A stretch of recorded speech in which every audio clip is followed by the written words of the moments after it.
बिस्मिल्लाहिर्रहमानिर्रहीम। अज़ीज़ तलबा अस्सलाम वालेकुम। आज हम आपके सिलेबस की नज़्म नंबर 1 खिताब बाजवानाने इस्लाम की तशरीह करेंगे। इसके शायर हैं अल्लामा मोहम्मद इकबाल। अल्लामा मोहम्मद इकबाल हमारे कौमी शायर हैं, जिन्हें शायर मशरिक़ भी कहा जाता है। उन्होंने अपनी शायरी से इंसान को उसकी अज़मत का एहसास दिलाया और इसे शऊर बख्शा। उनकी शायरी जो है मुख्तलिफ़ रंगों का एक मुकम्मल दस्ता है। इस नज़्म में नौजवानाने इस्लाम से जो है अल्लामा इकबाल नौजवानों से मुखातिब होकर कह रहे हैं। वो कहते हैं कि नौजवानों, तुम्हारे हाथों में मिल्लत की सरबुलंदी है। इकबाल ने असलाफ़ की अजीम जंगें और फतूहात उन्हें बताएं। इस नज़्म में शायर ने रास्ते से भटके हुए नौजवानों को इस्लाम का गयूर चेहरा दिखाया, जब मुसलमानों ने तलवारें उठाकर तौहीद का पैगाम दुनिया के कोने कोने तक फैलाया। तो अब हम इसकी तशरीह देखेंगे। इससे पहले जो है हम इसका अल्लामा इकबाल का थोड़ा सा तारुफ देखेंगे, जो आपने हर शेर की तशरीह से पहले लिखना है। इसमें जो है ये नज़्म जो है खिताब बाजवानाने इस्लाम हमारे कौमी शायर अल्लामा मोहम्मद इकबाल की लिखी हुई नज़्म है, जिसमें वो नौजवान मुसलमानों को पुरजोश अंदाज में मुखातिब होकर कहते हैं कि नौजवानों, तुम्हारे हाथों में मिल्लत की तकदीर और सरबुलंदी है। असल में इकबाल ने इस्लाफ की अजीम तारीख़, इनके किरदार और अमल के बारे में नौजवानों को बताया, यानी आगाह किया है, ताकि वो अपने कौल व फ़ेल में इखलास पैदा करें। कौल व फ़ेल, कौल होता है जो बात कही जाती है, और फ़ेल फिर करना, यानी जो कुछ कहना उस पर अमल करना। तो इसमें वो है कि अगर वो अपने कौल व फ़ेल में इखलास पैदा करेंगे तो मुल्क व कौम की तरक्की में वो अपना भरपूर किरदार अदा कर सकेंगे। तो पहला शेर हम देखते हैं कि उसमें शायर जो है अल्लामा मोहम्मद इकबाल वो नौजवान मुसलमानों को क्या कह रहे हैं। कभी ए नौजवान मुस्लिम तदब्बुर भी किया तूने, वो क्या गर्दूं था तू जिसका है एक टूटा हुआ तारा। यानी इसमें जो है मुसलमान नौजवानों से अल्लामा इकबाल मुखातिब होकर कह रहे हैं, उन्हें दरअसल वो गैरत ईमानी देते हुए उन्हें उनका शानदार माजी याद दिला रहे हैं। ये है ना कि तदब्बुर, क्या तुमने कभी सोचा है, कभी तूने फ़िक्र किया है कि वो कौन सा आसमान था जिसका तू यहाँ एक टूटा हुआ तारा है। यहाँ मुसलमान से मुराद, मुसलमान आसमान से मुराद यहाँ मुसलमान कौम है।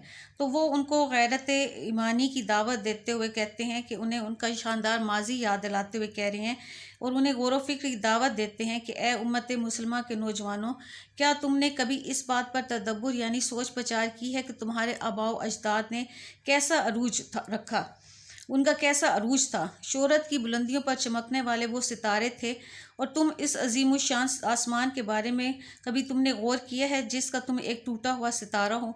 यानी ना तो तुम्हारे पास असलाफ की सी अजमत है और ना ही बुलंद किरदारी, बल्कि तुम इन सब से आरी हो चुके हो, यानी तुम में ये सारी चीज़ें नहीं हैं।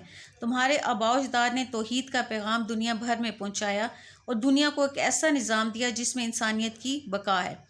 इकबाल नौजवानों को उनके माजी का आईना दिखाकर उन्हें ये सोचने पर मजबूर कर रहे हैं कि ये शानदार माजी तुम्हारी उसी कौम का है जो इस वक्त दुनिया में सबसे ज़्यादा पसपा है। यानी कभी वो जो पूरी दुनिया पर हुकूमत किया करते थे, आज जो हैं वो शिकस्त खाए हुए हैं।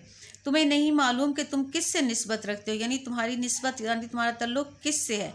तुम एक अजीम कौम और अजीम तारीख़ के मालिक हो, लिहाजा अपनी हकीकत पहचानो और तरक्की की जानिब दुनिया के हम कदम चलो। यानी यहाँ इकबाल जो है मुसलमान नौजवानों को उनका शानदार माजी याद दिलाते हुए कह रहे हैं कि तुम्हारे आबाओ अजदाद जिन्होंने पूरी दुनिया पर हुकूमत की, तुम उस माजी को याद रखो और उस पर अमल करते हुए अपनी हैसियत को पहचानो और तरक्की की जानिब अपने कदम बढ़ाओ। इससे मुतल्लिक़ हम शेर लिखेंगे।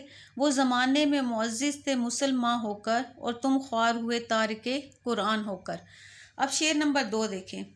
तुझे उस कौम ने पाला है आगोशे मोहब्बत में, कुचल डाला था जिसने पाँव में ताजे सरे दारा। अब देखें कि ये जो है ताजे सरे दारा से मुराद ईरानी बादशाह था, दारा के सर का ताज यानी हुकूमत या इक़्तिदार। तो इसमें ये जो शेर है ये इसमें सनते तलमी इस्तेमाल हुए। तलमी क्या होता है कि ऐसा के मानी है इशारा करना। तलमी के मानी है इशारा करना, यानी शेरी इस्तिलाह में लफ्ज़ या अल्फाज के उस मजमूए को तलमी कहते हैं जिसके ज़रिए किसी तारीख़ी, सियासी, मजहबी, इखलाकी वाक़े की तरफ इशारा हो, या कलाम में कुरानी आयात, हदीस मुबारक, मजहबी वाक़े की तरफ इशारा किया गया हो। अब देखें इस जो शेर में है वो ताज सरद दारा यानी ईरान की का बादशाह था दारा, उसके ताज की बात की गई, यानी उसकी हुकूमत इक़्तिदार की बात की गई है। तो ये तलमी का शेर है। ये आपको आ सकता है MCQs में शेर देके कि ये इस पर कौन सी सनत इस्तेमाल हुई है, तो आप बताएंगे कि सनत तलमी।